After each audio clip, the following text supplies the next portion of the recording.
Owning properties in your own name can be absolutely amazing. So what tax tips do we have when you own things in your own name?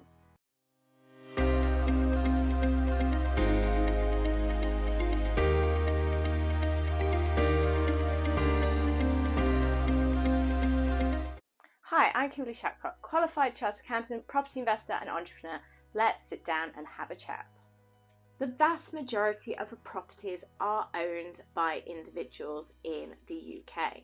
Many of these have been purchased for investment purposes rather than as main residences. The private landlord is then taxed on any income they get from these investment properties, less any allowable expenses that they may be able to set off against this income, such as managing agents, insurance, repairs, and there is interest on their finance costs through the interest rate restriction.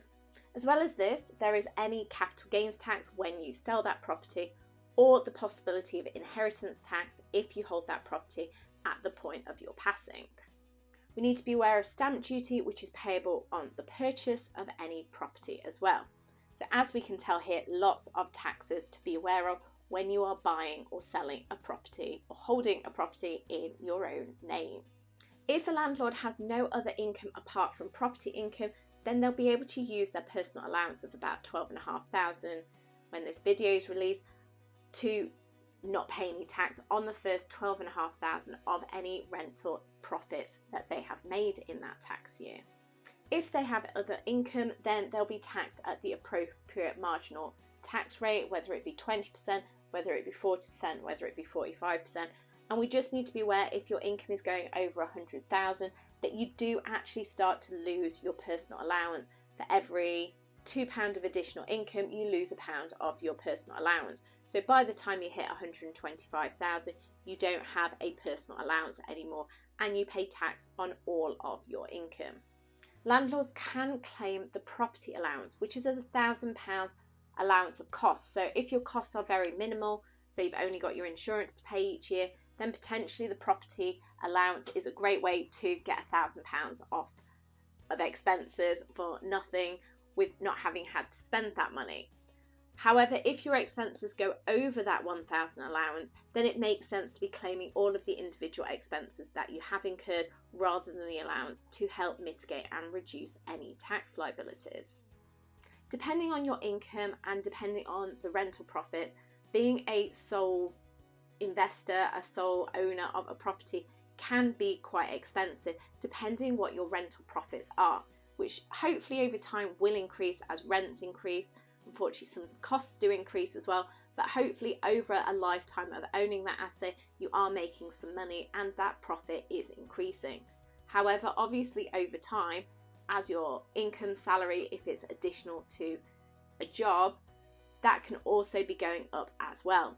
So on that basis, potentially your tax charges are increasing. This does bring into question whether you should actually potentially be owning a property with your spouse to spread the wealth, spread the tax charge, depending on who is the higher taxed person.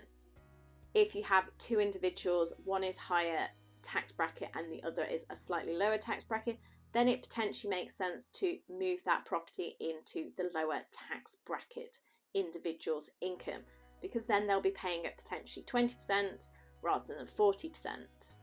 Check out the videos on how to move properties around and the tax implications of that to get an awareness. But there is definitely, in some cases where I've seen, definitely advantages for moving the income from one partner to another. One thing to be aware of with husbands and wives, where you are legally married, or wives and wives, or husbands and husbands, is that if you do have a property in joint names, the automatic approach that HMRC will take is 50-50. It doesn't matter what the ownership is. You may have bought it owned 90-10. HMRC's assumption is always going to be it is 50-50. Now you might say, well, that's not fair because we bought it 90-10, and I agree with you. However, if you don't do anything, you'll have to report that income 50-50.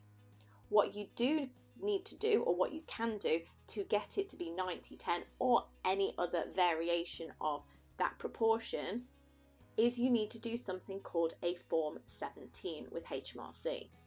Now, to do a Form 17, you have to do a few steps first. Now, you have to make sure the ownership is appropriately documented. So this may be if you did buy it 90/10 and the legal title documents show that, then that is evidence to show that that is the proportion you want to report. If you don't have that and you own it jointly, then you need to look at changing the legal position so that you own the property as tenants in common and not as jointly owned.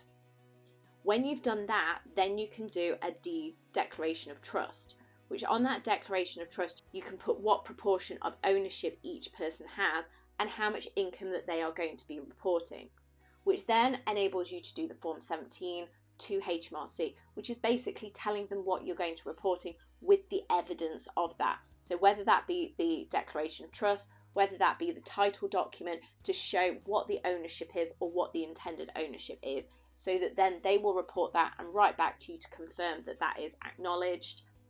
And from that point, you can then report whatever proportion you put on, whether it be 90/10, 99/1, whatever proportion, which hopefully then starts to save some tax. So from being a sole property in one person's name, it may be worthwhile doing it into joint names so that everything fits together. The only thing to not forget is stamp duty when you are looking at that scenario. If you own the property outright and it is a gift, then it's not an issue. If you have the property but you have a mortgage, then you may just need to consider the stamp duty position on that when you are transferring that property. No cash changing hands, but there is a loan transferring hands, which is seen as cash consideration for stamp duty purposes. Check out the separate video on transferring and stamp duty, because there is some things to just be aware of if needed. Obviously, if you haven't got a spouse or a partner, then you can't necessarily quite transfer a property 50-50, but it is an option as you're buying things in future if you have a partner that you want to spread the financial burden and wealth with at the same time. As you can see, owning a property in your own name has its advantages and disadvantages. If you do need to move things into joint names, there are ways to do that, and as you can see, something like a Form 17 could be a great option if you are at different income brackets to mitigate any tax that you are paying. Hopefully today you've discovered some new tax tips and useful ways to make your properties in your own name tax efficient. If you have any questions, then please do leave a comment.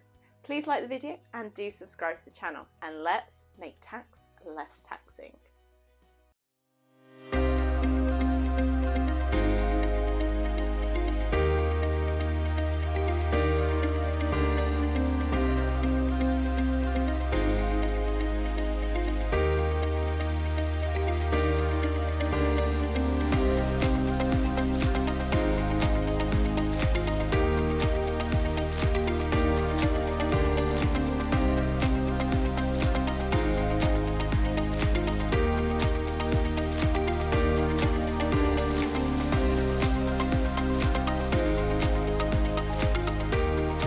Let's make tax less tax.